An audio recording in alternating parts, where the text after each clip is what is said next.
My mother-in-law handed me a tray of canapés and said, "Would you mind circulating? You're so good with people." She wasn't wrong. I am good with people. I'm also good with numbers, with contracts, with reading the fine print on a commercial real estate deal before anyone else in the room knows it's on the table. But she didn't know that. None of them did. What they knew was that I showed up to the Ashford family's annual Christmas gathering in a wool cardigan instead of silk, that I drove a 7-year-old Subaru, and that I had grown up in a 2-bedroom rental in Boise, Idaho, where my mother worked the front desk of a dental office for 22 years. That was enough information for them to decide what I was. I took the tray. I smiled. I circulated.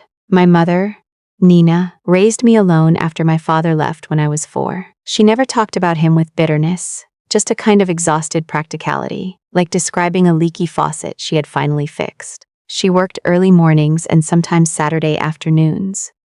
She packed my lunch every day until I was old enough to feel embarrassed about it, and then she packed it anyway and just didn't mention it. We didn't have a lot, but she made sure I understood that not having a lot was not the same as not being worth a lot. That distinction was everything.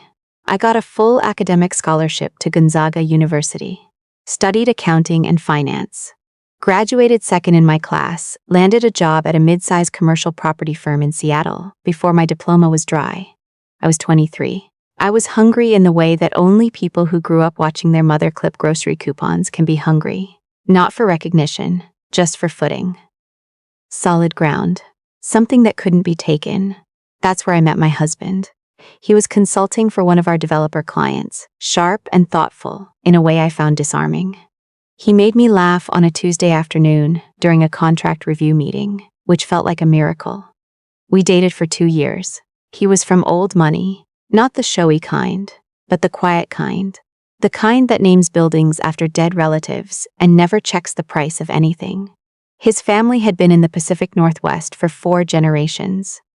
They owned Ashford Lodge, a privately held resort and conference center on the Olympic Peninsula, that the family used for personal gatherings, high-end corporate retreats, and their annual holiday celebration every December. When we got married, his mother, whom everyone called by her first name, Constance, though I never felt I had permission to, smiled beautifully in every photo. She never said anything unkind to my face. That was the thing about her. She didn't need to.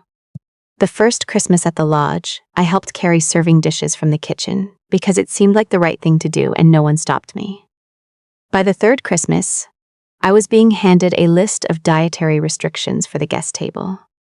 Without anyone asking whether I'd like to help, by the 5th, his aunt was thanking me for always being so willing, in a tone that suggested she was surprised someone like me had manners at all. His sister, whom I'll call by the name everyone used at family dinners, Lee, once told a group of women over wine that I was impressively self-made, pausing just long enough before self-made to make clear she considered it a lesser category than whatever she was. His uncle, a man with the handshake of someone who believes handshakes communicate dominance, once asked me what I actually did at the firm.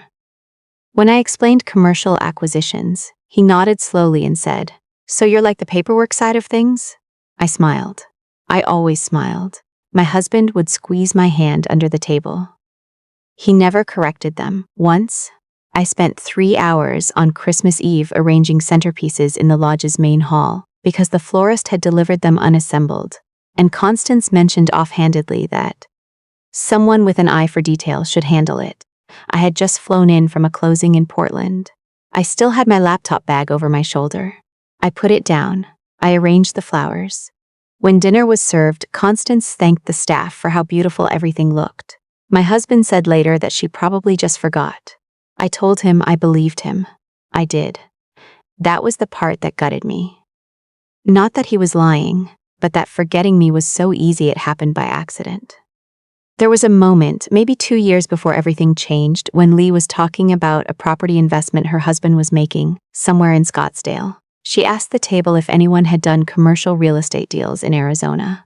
I started to answer.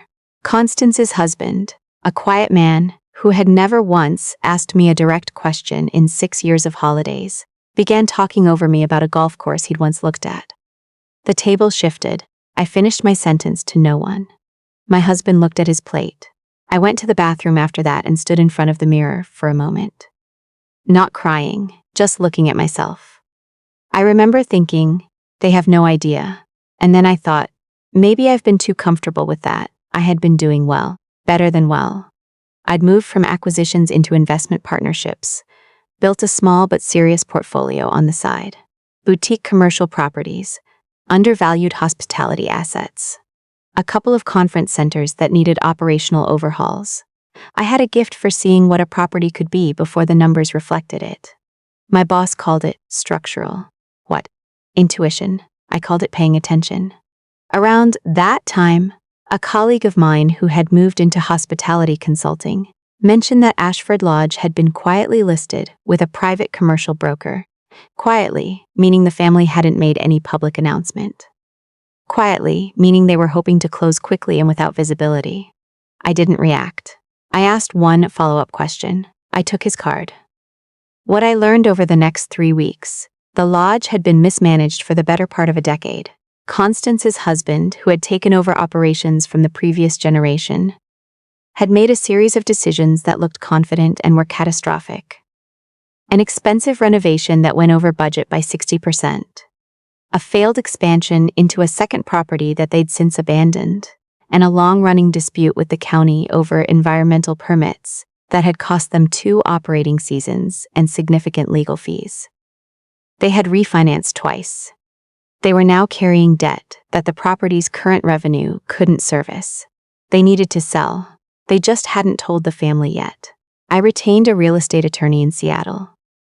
I set up a holding company. I called it Clearwater Ventures. After the creek that ran through the town where my mother and I used to take walks on Sunday mornings. I made an offer through the broker under that name. Constance, I later learned, told Lee at the time that some outside investor group was sniffing around. Lee posted something vague on social media about protecting legacy properties from opportunistic buyers. I liked the post. I genuinely did. The deal closed on a Thursday in October. I signed the final documents at my attorney's office during my lunch break. I ordered a sandwich afterward. Turkey on wheat. I ate it at my desk. My husband called that evening to say his mother had mentioned the lodge sold. And wasn't that strange? And did I think they'd be allowed to still use it for Christmas? Probably, I said. I had already written that clause into the purchase agreement. Legacy family event access up to 2 gatherings per year for a period of 3 years. I wanted them there, not to humiliate them, but because I had spent 6 Christmases being handed serving trays in that building, and I wanted to be standing in it when they finally understood who had been carrying them all along. The following December, I drove up to the lodge the same way I always had, in the same Subaru, with the same wool cardigan, packed in my bag. The difference was that the new general manager, a woman I'd recruited from a boutique hotel group in Portland, met me at the side entrance with a quiet smile and said, "Everything's ready." I thanked her by her name. She thanked me by mine. Inside, the family had already gathered, a fire in the stone hearth, Christmas music from somewhere in the back of the hall. Lee was wearing a new coat and telling someone about a renovation her contractor had apparently ruined. The uncle was opening wine with the confidence of someone who has never been told no by a bottle. Constance was directing a staff member, one of mine now, though she didn't know it, about where to place the dessert table. My husband found me near the entrance. He hugged me. Told me I looked tired. "Long drive," I said. We sat through dinner the way we always had. His family talked about the new ownership and what changes they hoped whoever bought it would and wouldn't make. Lee said she hoped they wouldn't ruin the atmosphere. Constance said the most important thing was that it remain accessible for events like this one. The uncle said he'd heard it was some investment firm from out of state and shook his head like that settled something. I ate my roast. I drank my water. After dessert, my general manager stepped into the dining room and asked for everyone's attention. She introduced herself. She said the new ownership had asked her to say a few words this evening and to introduce the principal of Clearwater Ventures. The room looked around for someone who wasn't there yet. I set down my napkin. I stood up.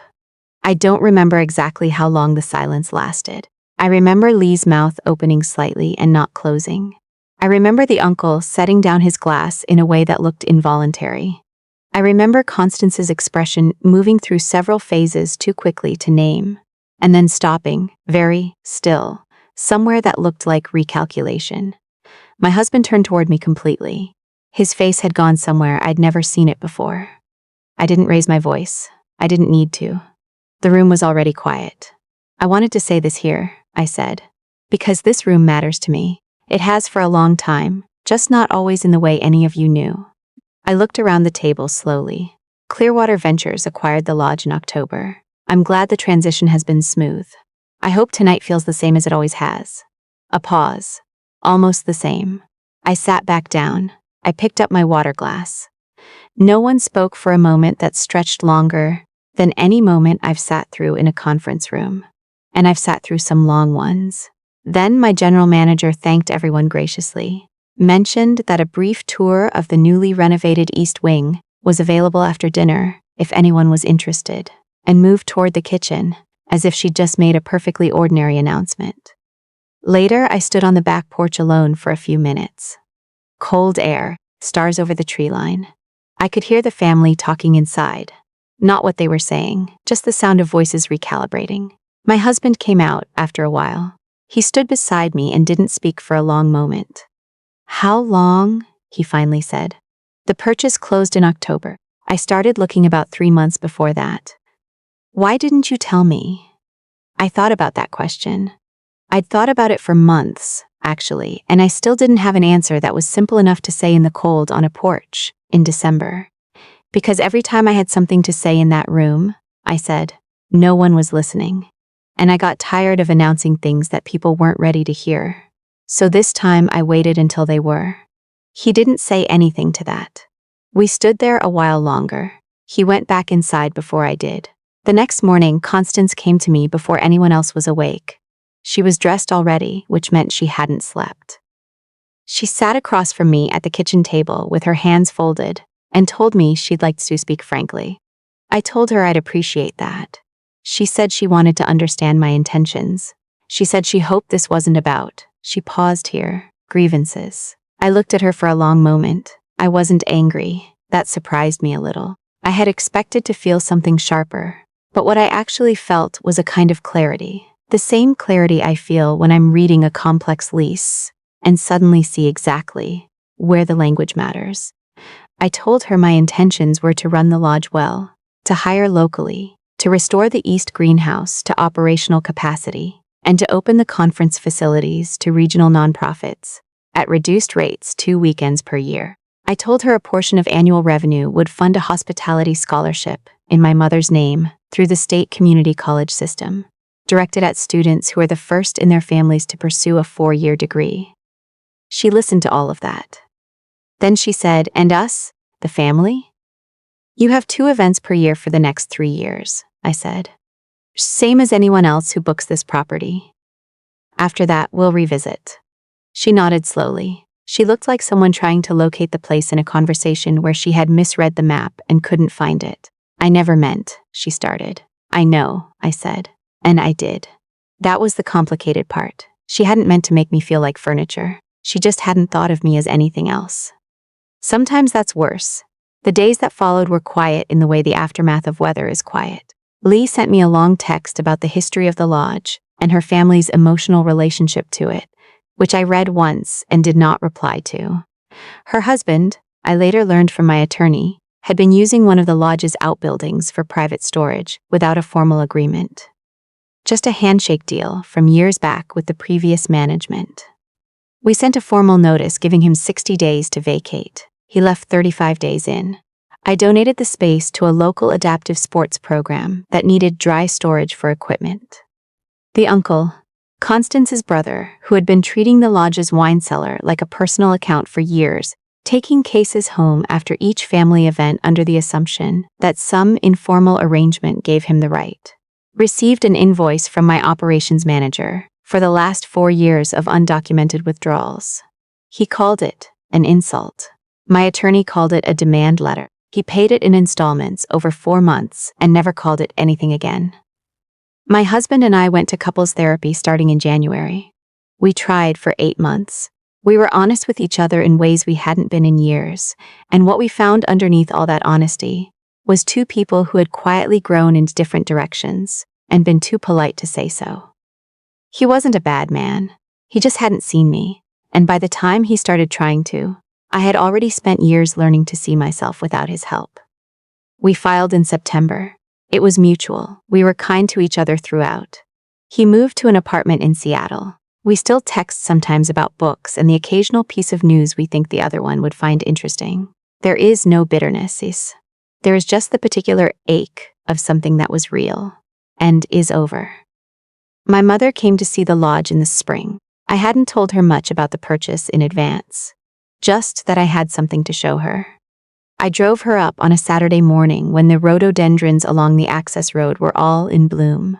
She sat in the passenger seat the way she always does, handbag on her lap, watching the road. When we pulled up to the entrance, she didn't say anything for a moment.